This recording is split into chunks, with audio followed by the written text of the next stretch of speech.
Welcome back to The Person Everyone Needs. I am Webb Hoggard, and the summer has come to an end. It's back to school. It's football. It won't be but a few weeks, and it'll be fall. It'll be leaves. It'll be hoodies. It'll be pumpkin spice lattes, and that's right. I do like a pumpkin spice latte personally. It's one of my favorite things. It'll be walks down the street. And then it'll turn from cutting grass to raking dead leaves, and then it won't be long. And then all the things which are alive today, there will be a new beauty that comes with the new season that's coming up. I love it when the leaves are all dead and they've all fallen off, and then all these naked trees stand. There's just something that's beautiful about it. When we where we live at in Edenton, North Carolina, we have to cross a big bridge every single day, every single morning, every single afternoon. And as we cross that river, you can see the lush, thick forest on both sides. During the winter months, all of those forests are so bare. You can see all the way through them. You can see through the woods long distances because all those leaves have gotten out of the way. And it's just a beautiful thing. I guess I'm just pining for that right now because of how exhaustingly hot it seems to be.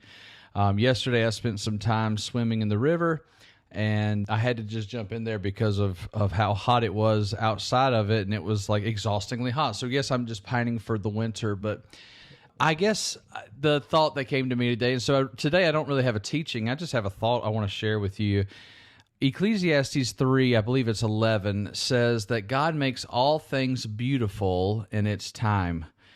And it's in its time. Like, it's not in this time. It's not every single second. God has a way of making things beautiful over time, in time, for time, whatever word you want to put in that place there. But that's what God does. God makes things beautiful in its time. And there is a beauty to winter. Some people prefer to see the green leaves. Some people prefer to see the orange leaves of the fall. And others of us may want to see those things that it looks like they're barren. But the truth is, we know they're coming back. The life is going to come back eventually. And we'll see it when it comes back on the other side. But all things are made beautiful in His time.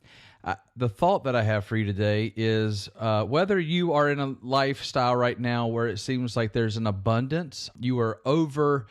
What I've been seeing a lot of right now is that as we're going back to school, there's a lot of people who are overwhelmed, overtaxed. Their life is overfull. Their schedules are overpacked. They're stressed out. They're concerned. They're bothered. They're worried about 1,000 different things. Whether that's you today and you kind of feel like you're desperately in need of a harvest.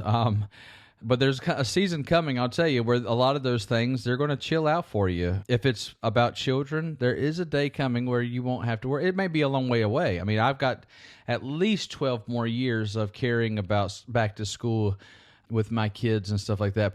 But so things take time, things that take your time, but eventually that will no longer be the focus of my wife and my marriage. The stressful times of getting a school ready to go. My wife leads a school, and so right now that's double time. It's not just getting kids ready; it's getting everyone else ready to go as well. So, but those things they'll end in time. Every once in a while, I'll take some time to go sit with a person who's retired and perhaps has had a spouse pass. Sometimes even they've already laid to rest children. And they are brokenhearted about how much of life they've already said goodbye to. There seem to be in a season, like what I was saying winter is, where a lot of it has fallen away and a lot of it feels bare. It feels unproductive, sometimes even lonely.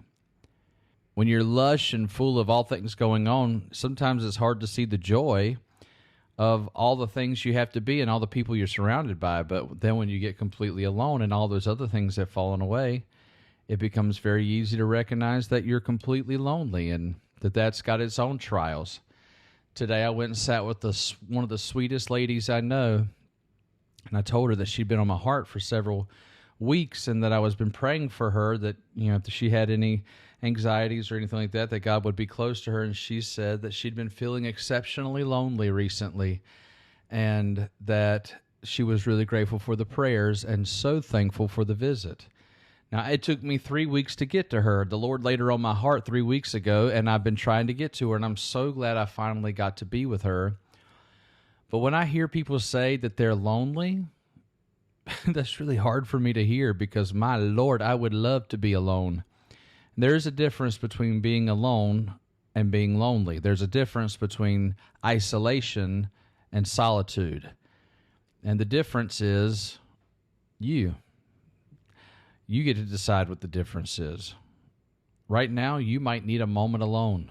That's called solitude.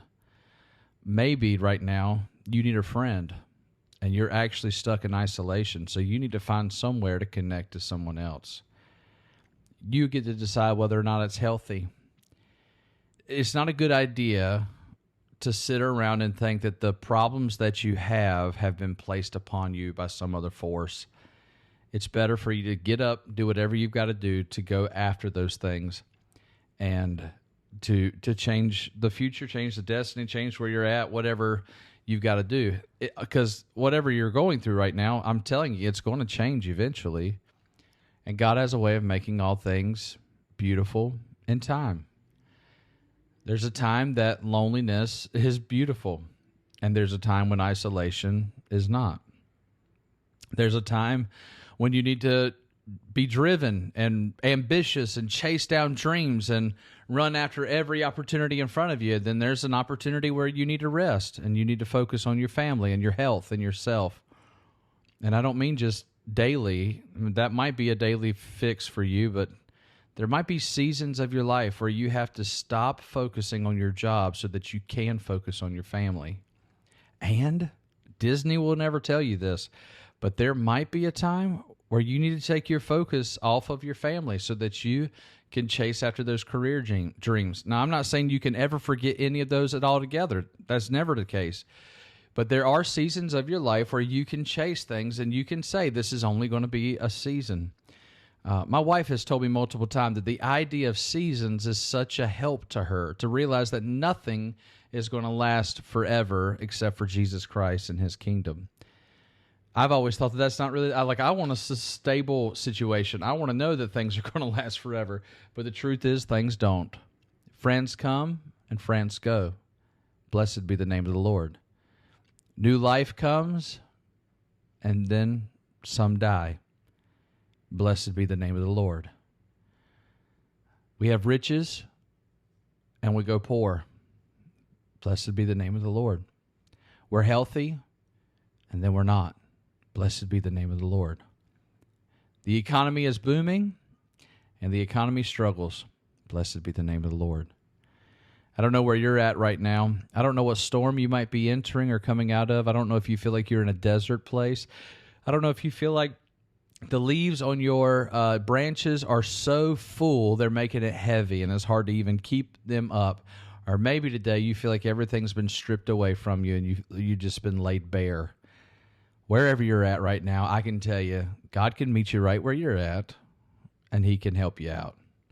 Maybe you're in that beautiful transformation where the leaves begin to turn colors. I know that eventually it's going to lead to death, but maybe you're in this transformation where what was once one single color now is 1,000 different brilliant shades of browns and orange. Oh, I just can't wait for football season. It may seem like there's too many variables to even know exactly what's going on, but I can promise you this: if you'll leave your hands in the Lord, if you'll leave your life in the Lord's hands, he will make all things beautiful in his time. Now, that's an Old Testament thing given by a pretty frustrated king, Solomon, in Ecclesiastes. But Paul would even write later on. Paul, who was pretty sound, pretty level-headed, he said, all things work together for the good for those who are called according to his purpose. Whatever it is that you're going through, God can turn it to good. Good is coming. I've had this picture in my head recently. There's a song by Elevation that's recently come out, And they're talking about a cloud, and he says, I can see a cloud, and it looks like rain. It looks like provision. It looks like all these things are on the way. But it ends with, I can see a cloud, and it looks like Jesus is on the way. I'm telling you today, the Calvary is on the way. Don't give up. Don't give in. Because I'll tell you, the person who's ready for the next season is a person that everyone needs.